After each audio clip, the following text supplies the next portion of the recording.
Online classes में सभी बच्चों का स्वागत है। बच्चों, आज बायोलॉजी में पढ़ाते हैं आपको। रक्त वाला टॉपिक चल रहा था जिसमें हम रक्त प्लाज्मा के बारे में बता दिया था। आज पढ़ाते हैं आपको बच्चों रक्त कोशिकाएं। हमने बताया था तुम्हें रक्त कोशिकाओं की मात्रा रक्त के अंदर 45% होती है। कितनी होती है बच्चों? 45%। रक्त कोशिकाओं के प्रकार यदि हम पढ़ते हैं तो मुख्य रूप से जो रक्त कोशिकाएं जो होती हैं वो 3 प्रकार की होती हैं। आरबीसी, दूसरा बच्चों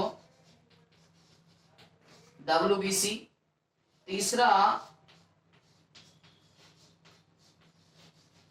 प्लेटलेट्स। तो बच्चों पहला जो पढ़ेंगे हम वो क्या है? आरबीसी। आरबीसी का आपको पूरा नाम याद रखना है, रेड ब्लड सेल। क्या होता है बच्चों? Red blood cell. अब आपको याद रखना है आरबीसी का रंग कैसा होता है? लाल होता है। कैसा होता है बच्चों? आरबीसी का जो रंग होता है वो लाल होता है। लाल क्यों होता है? क्योंकि इसके अंदर एक वर्णक पाया जाता है, हीमोग्लोबिन।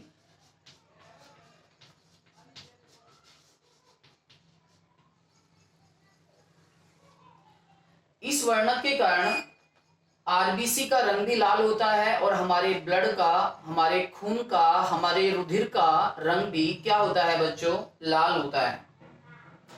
अब याद रखना है कि आरबीसी का निर्माण कहां होता है। जितनी भी ब्लड सेल होती हैं जिसमें आरबीसी, डब्ल्यूबीसी, प्लेटलेट्स या बिंबाणु कह लो, इन सभी का निर्माण लाल अस्थि मज्जा के अंदर होता है। तो आरबीसी का निर्माण कहां होता है बच्चों? लाल अस्थि मज्जा के अंदर। उसके बाद ध्यान रखना है बच्चों इनका कार्य क्या है, आरबीसी का वर्क क्या है, क्योंकि हमारे अंदर खून की क्या अहमियत है, क्या काम आता है हमारे अंदर खून। हम ऑक्सीजन ले रहे हैं, उस ऑक्सीजन को हमारी प्रत्येक कोशिका, प्रत्येक ऊतक तक पहुंचाने का काम जो कर रहा है वो रक्त कर रहा है। और रक्त में जो पहुंचाने का काम करता है, अपने साथ ऑक्सीजन को जो जोड़कर ले जाता है वो हीमोग्लोबिन ले जाता है। तो हीमोग्लोबिन किसमें पाया जाता है बच्चों? आरबीसी के अंदर। तो आरबीसी का वर्क हुआ यह ऑक्सीजन का परिवहन करती है, गैसों का परिवहन करती है। अब बात आती है बच्चों आरबीसी मतलब मनुष्य के अंदर आरबीसी की मात्रा कितनी होती है? तीनों ब्लड सेल के अंदर आरबीसी, डब्ल्यूबीसी, प्लेटलेट्स या बिंबाणु के अंदर सबसे ज्यादा जो संख्या होती है वो आरबीसी की होती है। बताया जाता है कि 50 से 55 लाख प्रति घन मिनी औसतन मनुष्य के अंदर आरबीसी पाई जाती है। उसके बाद ध्यान रखना है बच्चों आरबीसी का जो कार्यकाल होता है वो 120 दिन होता है। मतलब हमारे शरीर के अंदर रक्त में आरबीसी केवल 120 दिन ही कार्य करती है। उसके बाद ये मृत हो जाती है और मृत हो जाने के बाद ये हमारे शरीर में एक अंग होता है प्लीहा। प्लीहा के अंदर संग्रहित होती रहती हैं और अन्य पदार्थों में बदलकर उत्सर्जी पदार्थों के साथ बाहर निकल जाती हैं। इसलिए प्लीहा को बताया जाता है कि शरीर का एक तरह से आरबीसी का कब्रिस्तान या बूचड़ खाना भी कहा जाता है। अगला है बच्चों याद रखना है डब्ल्यूबीसी। सबसे ही पता चल रहा है डब्ल्यूबीसी का जो पूरा नाम होता है व्हाइट ब्लड सेल, श्वेत रक्त कोशिका। क्या होता है बच्चों? श्वेत रक्त कोशिका। इसका रंग सफेद क्यों होता है? ये भी कह लो ये रंगहीन होती हैं। इसका रंग सफेद क्यों होता है? तो याद रखना है बच्चों क्योंकि इसमें हीमोग्लोबिन अनुपस्थित होता है। हीमोग्लोबिन जब अनुपस्थित होता है तो इनका कलर कैसा होता है? सफेद होता है। अब बात आती है बच्चों डब्ल्यूबीसी का निर्माण होता कहां है? लाल अस्थि मज्जा के अंदर। कहां बनती है डब्ल्यूबीसी बच्चों? लाल अस्थि मज्जा के अंदर। उसके बाद ध्यान रखना है डब्ल्यूबीसी की संख्या कितनी होती है? 6000 से 8000 प्रति घन मिनी। यह हमारे ब्लड के अंदर डब्ल्यूबीसी की मात्रा होती है। सबसे कम मात्रा में होती हैं आरबीसी और प्लेटलेट से सबसे कम मात्रा में डब्ल्यूबीसी होती हैं। रंग सफेद होता है। सफेद मतलब रंगहीन ही कह लो, एक तरह से कलरलेस होती हैं, सफेद रंग की दिखाई देती हैं।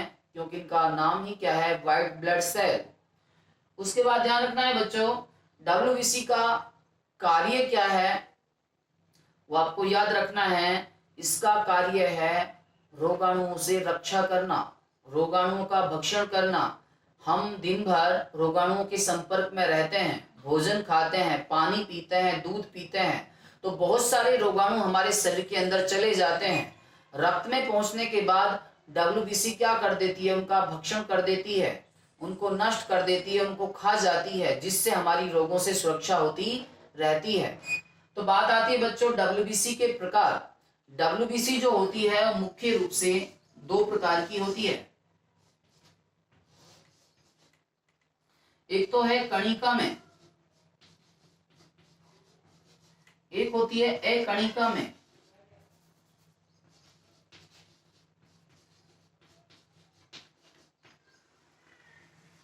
पहली क्या है बच्चों, कणिका में, दूसरी क्या है, अकणिका में। कणिका में तो मतलब क्या है, ऐसी कोशिकाएं जिनके कोशिका द्रव्य में छोटे छोटे कणों के समान कुछ संरचनाएं दिखाई देती हैं, इसलिए उनको कणिका में श्वेताणु कहा जाता है। और जिनके कोशिका द्रव्य में कोई भी कण नहीं होता, अर्थात बिल्कुल पतला द्रव्य होता है, कोई भी कण दिखाई नहीं देता, उनको हम अकणिका में श्वेताणु कहते हैं। कणिका में जो श्वेताणु जो होते हैं वो तीन प्रकार के होते हैं, न्यूट्रोफिल्स, इओसिनोफिल्स और बेसोफिल्स। न्यूट्रोफिल्स रोगाणुओं से रक्षा करती है, जबकि बेसोफिल्स से हिस्टामिन, सीरोटोनिन, हिपेरिन कुछ पदार्थ निकलते हैं जो कि शरीर की एक तरह से सुरक्षा करते हैं। इसी तरह से इओसिनोफिल्स है जो वो संक्रमण के समय शरीर की सुरक्षा करती है। कोई भी रोगाणु जब संक्रमण करता है शरीर में तो उससे रक्षा करती है, विशेषकर एलर्जी से सुरक्षा करती है, एलर्जी की क्रियाओं में भाग लेती है। अकणिका में श्वेताणुओं में दो आती हैं, मोनोसाइट और लिम्फोसाइट। मोनोसाइट को हम महाभक्षकाणु भी कहते हैं। यह हमारे शरीर में मुख्य रूप से एक तरह से रोगाणुओं को सबसे ज्यादा नष्ट करती है। लिम्फोसाइट जो होती है, जिसको हम एक तरह से, लिम्फोसाइट जो होती है वो क्या होती है, हमारे शरीर का जो प्रतिरक्षा तंत्र होता है उसमें सहायता करती है। बताया जाता है कि ये दो प्रकार की होती हैं, बी लिम्फोसाइट और टी लिम्फोसाइट। बी लिम्फोसाइट हमारे शरीर में एंटीबॉडीज बनाती है, एंटीबॉडी उत्पन्न करते हैं, जिनको प्रतिरक्षी कहते हैं।